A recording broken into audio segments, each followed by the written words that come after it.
Namaste friends, continuing our discussion on live axle, in the present episode I intend to take up various drives based on the arrangements I talked about in previous episode.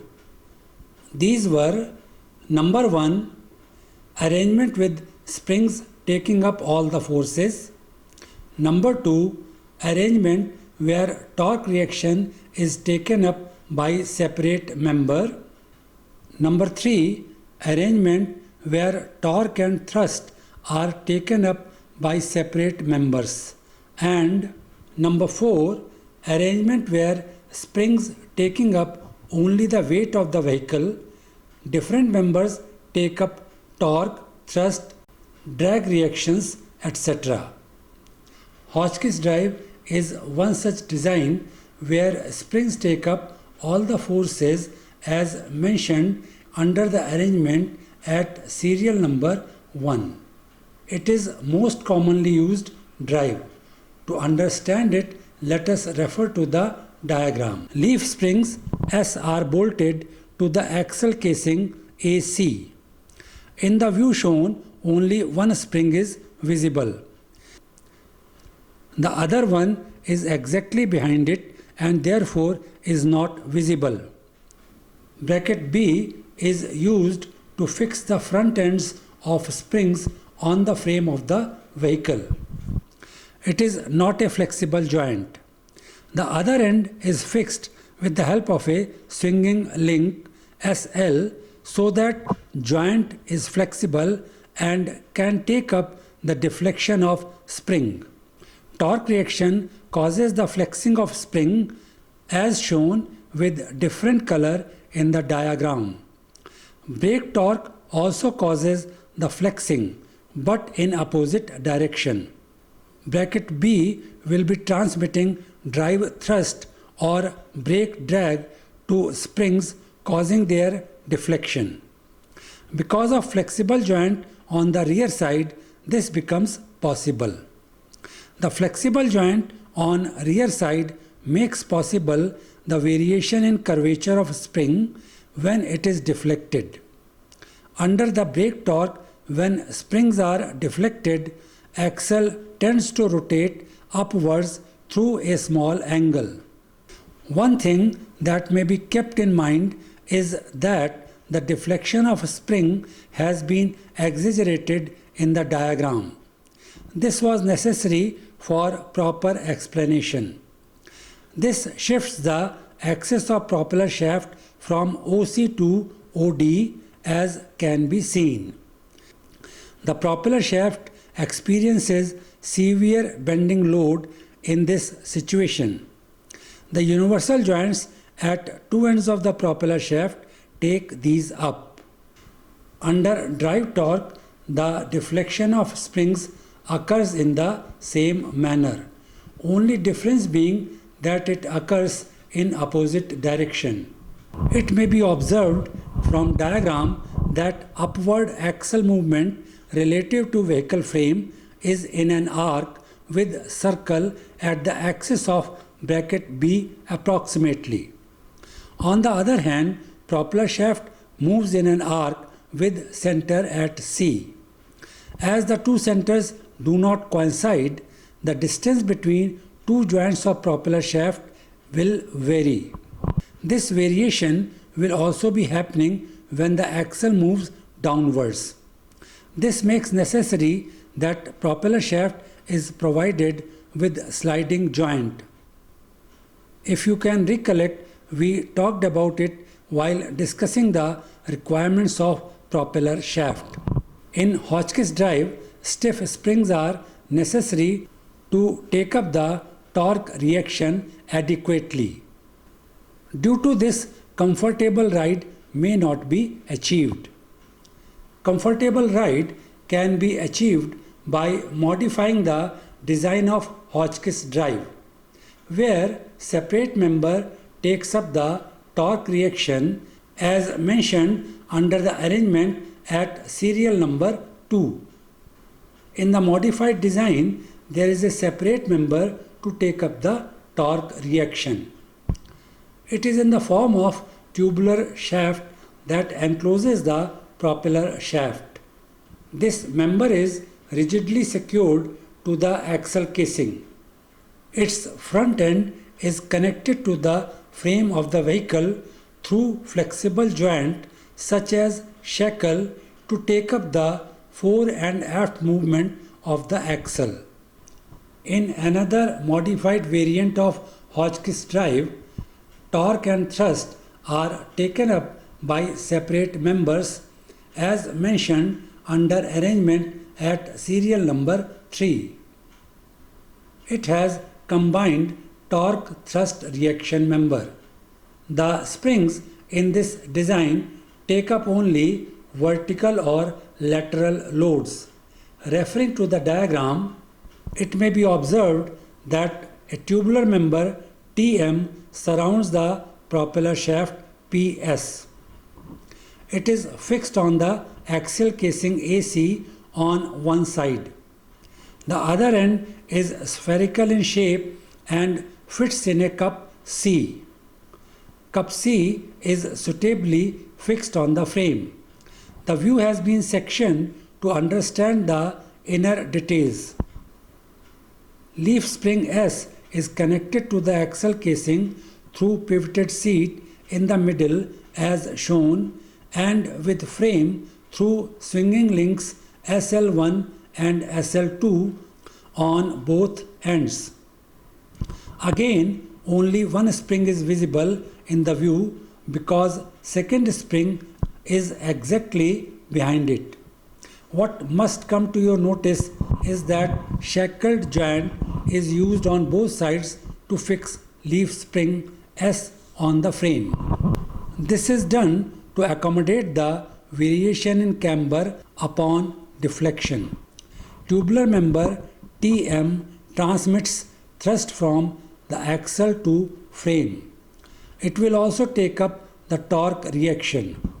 It may be observed in the diagram that axis of pinion shaft will always pass through the center of spherical cup C. The universal joint between gearbox shaft GS and propeller shaft is situated at the center of cup C. This means when axle moves up or down, both pinion shaft and propeller shaft will move about the center of cup C. This also means that the length of propeller shaft will not vary with up or down movement of axle. Thus, propeller shaft without sliding joint can be used in this arrangement. Another arrangement known as 3 radius rods has 3 members. The 2 members are in the form of rods and third member is in the form of wishbone. Let us refer to the diagram to understand it. It presents the plan or top view. As the diagram is symmetrical about vertical axis, it is drawn only on right hand side of the vertical axis. There are 2 rods R1 and R2 parallel to the axis. Ball and socket joints are used at both ends of rods. Rod R2 is on the opposite side of vertical axis and therefore is not visible in the diagram. The wishbone member W has pivoted joints PJ1 and PJ2 at frame end and ball and socket joint at the axle end. Side view of pivot joint PJ2 and ball and socket joint BS1 have also been shown for better understanding. Wishbone member W takes up all the sideways forces. Rods R1, R2 along with wishbone member take up torque reaction, driving thrust and braking thrust.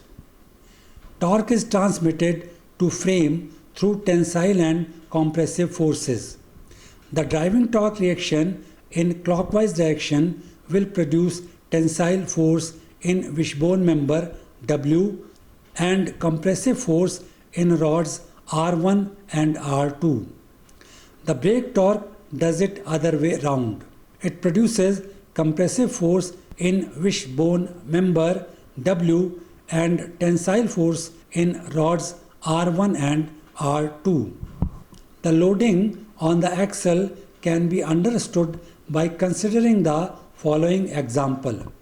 Referring to the diagram, road wheel is mounted at the end of half shaft. The half shaft is carried in bearings B1 and B2 in the axle casing.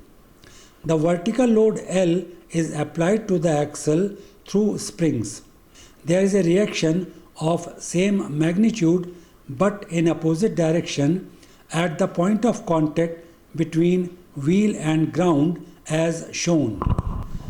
Bending load is applied to the shaft due to offset between point of contact and bearing carrying half shaft.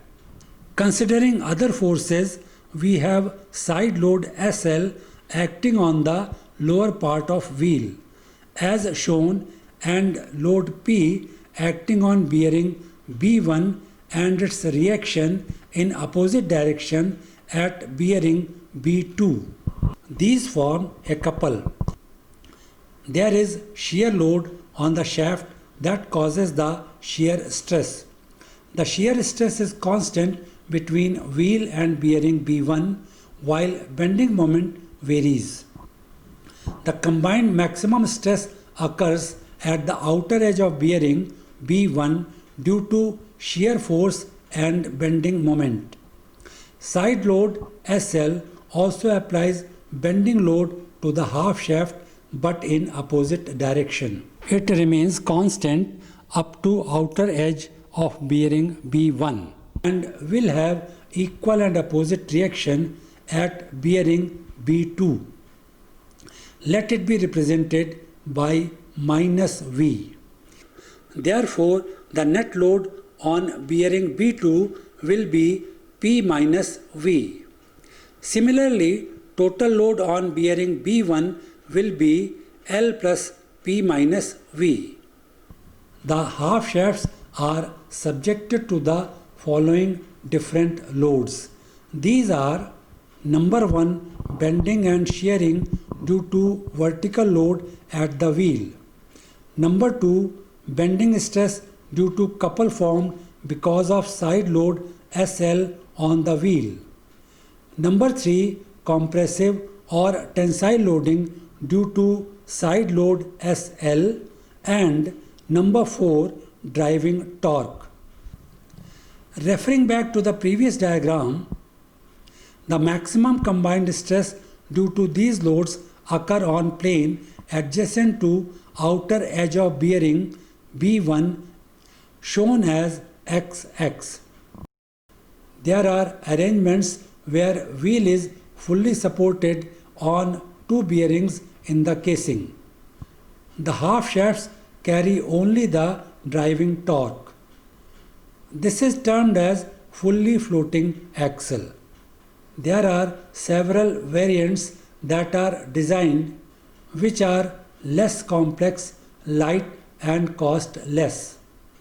These are suitable for cars and small vehicles. These are termed as 3/4 floating or semi-floating axles. Well, that is all as far as the live axle is concerned. So here we conclude our discussion on transmission system. Thanks for watching the episode.